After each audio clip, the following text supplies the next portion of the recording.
Hello guys, good morning! Good morning!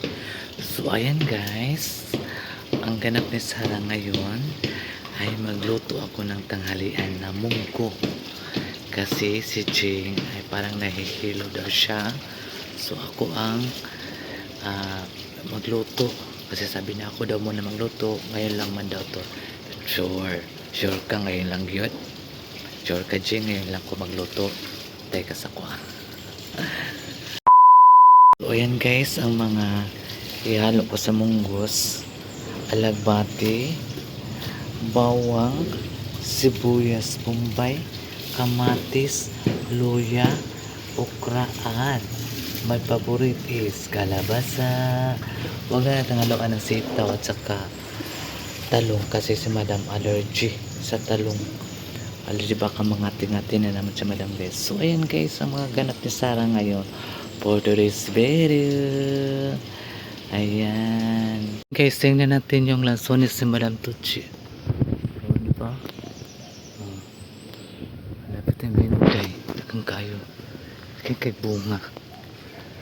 Diba? O. Kay bunga. Bayot. Super kadakan sa bunga sa lansones. Dog found. May asong nawawala. Kanino kaya itong aso?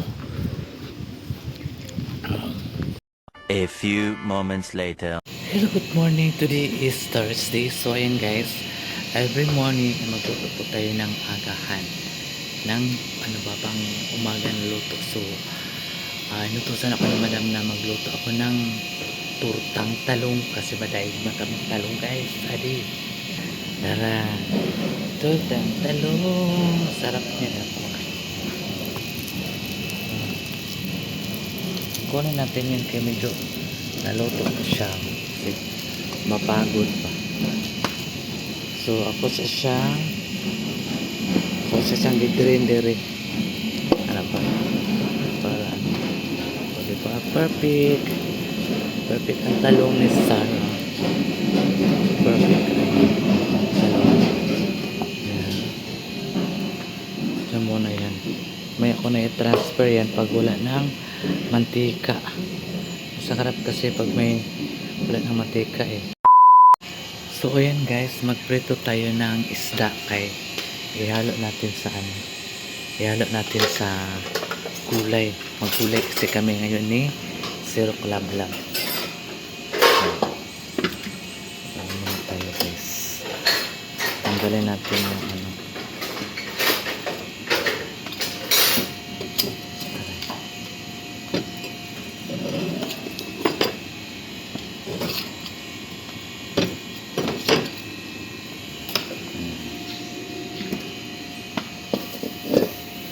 taran.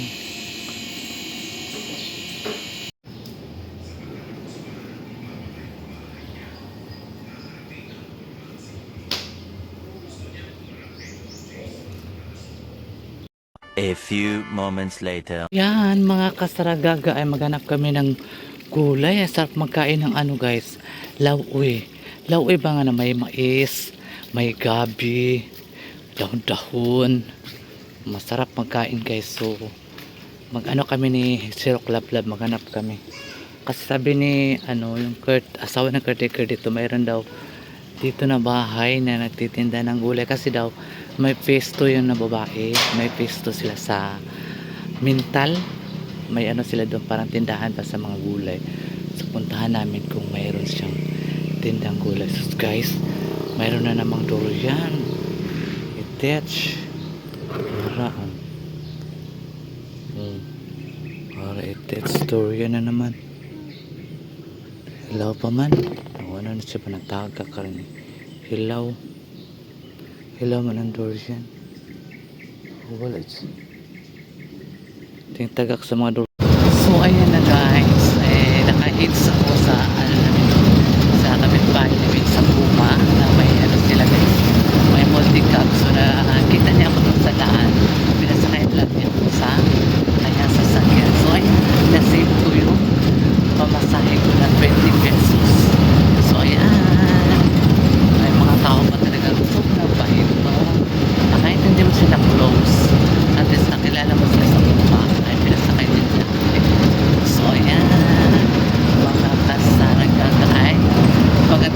birthday ni Mother.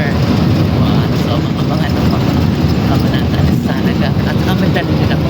May dala akong durian. So, ayan. Durian at saka rambutan para kay Mother. Kasi nagiging siya ng durian.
A few moments later.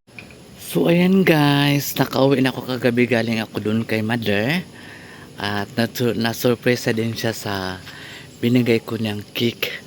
Akala siguro niya hindi ako pupunta. So kaya na-surprise si Mama. Sobrang ano talaga niya guys, sobrang emotional ni Mother. Kasi ano na pala si Mother guys, 84. Akala ko 85, 84 lang pala si Mother. So super ano siya, excited na mayroon siyang pakik. Nakita niya ang mga anak niya na sumikap ba, nagsikap para andyan kami sa karawan niya. So first time talaga ni Mother na ako talaga mismo ang nagbigay sa kanya ng cake. So na surprise talaga si Mama. So Lord, sana bigyan mo pa si Mother ng mahabang buhay para makasama pa namin si Mama. So, alam ko naman Lord na ikaw naman talaga ang hawak ng buhay natin. So, ang hiniling lang ni Sarah Gaga ay pagbutihan yung namin guys, yung mga ginagawa namin sa buhay na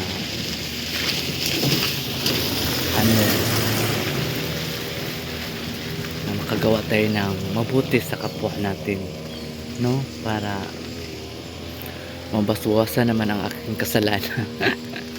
So nakauwi ko kagabi guys, aga man sana ako mag-uwi, mga wala pang 9. So kaya lang sobrang lakas ng ulan guys. Ang ganda ng birthday ni Mother, ng blessings, ang lakas ng ulan kahapon sobra. So kaya hindi ako nakauwi na ako ng mga 9:45. So nakarating ako dito sa Kalinan is alas 11 na. kay ano man, gabi naman siya guys. So alas 11 na ako nakarating ng gabi dito sa Kalinan. So maya maya nagdating din yung amo kong lalaki, galing po sila sa Butuan. So parang nagsunod lang kami pa, una lang ako mga ilang minutes lang, maya maya nagdating din sila ni Sir, galing sila sa Butuan. So nag-uwi man kasi yung amo ko na lalaki every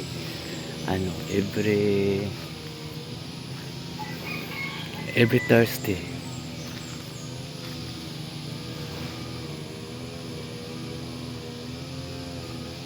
Ano sa nang ano yun?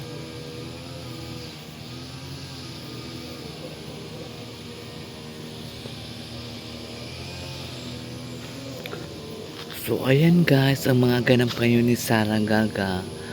I hope na andyan pa rin kayo, na subaybayan nyo ang vlog ni Sarah Gaga. So ayan. So ayan guys, mamaya na ako maglaba kasi naunahan ako ni Zero Club Live maglaba ni Hello Kitty ba. Una man siya glaba. So mamaya na ako pagkatapos niyang maglaba guys. So dito muna tayo, magpe-film muna tayo kasi may ano guys. Salamat po sa inyong lahat dahil sa inyong pagsubaybay sa vlog ni Sarah Gaga. Yung mga nagpa-shout out, thank you po sa inyong lahat dahil napaka ano nyo guys sa akin, kahit hindi paano, basta yun nga, napaka-enjoy namin lahat na magkakapatid kahapon. Bali yung kapatid lang namin isa ang wala kahapon sa birthday ni mother. A few moments later. So yun guys, mamahawat ako.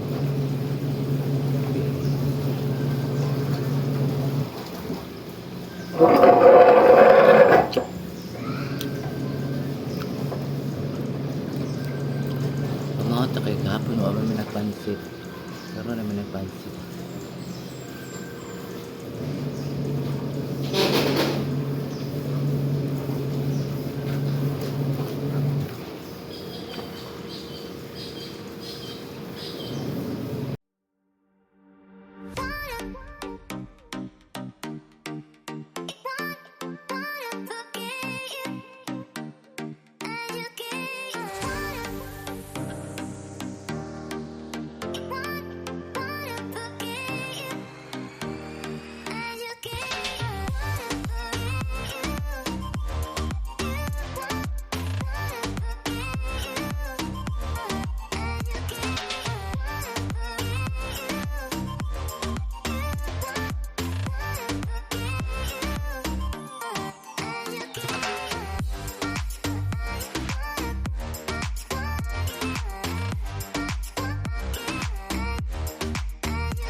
A few moments later.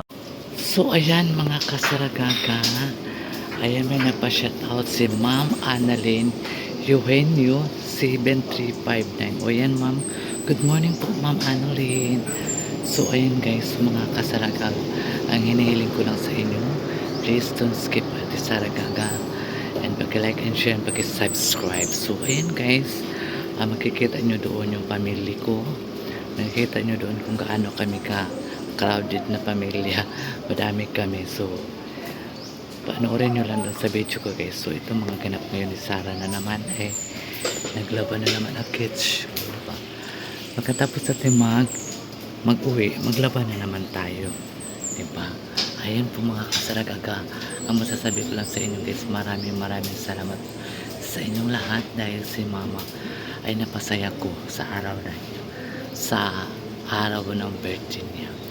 So yun naman talaga guys ang may susukli natin sa mama natin, na ipasayahin at ibigay yung hindi pa nila natikman, no? Kasi ako kasi na anak guys, iba ako. Dabi ako makakain, siyempre nag-abroad kami, sinama man talaga ako ni madam dahil yung PE na walang passport. Pag pumunta kami guys sa ibang bansa, una talaga mapatak sa isip ko yung mama ko at saka yung mga kapatid ko, ano kayang kinakain nila, ano kayang ulam nila, kasi masarap ang ulam ko. Pero magkain man ako guys, konti lang, pero malala ko talaga si mama. Sana balang araw na hindi ko naman siya pinapangarap na dalhin si mama sa ibang bansa.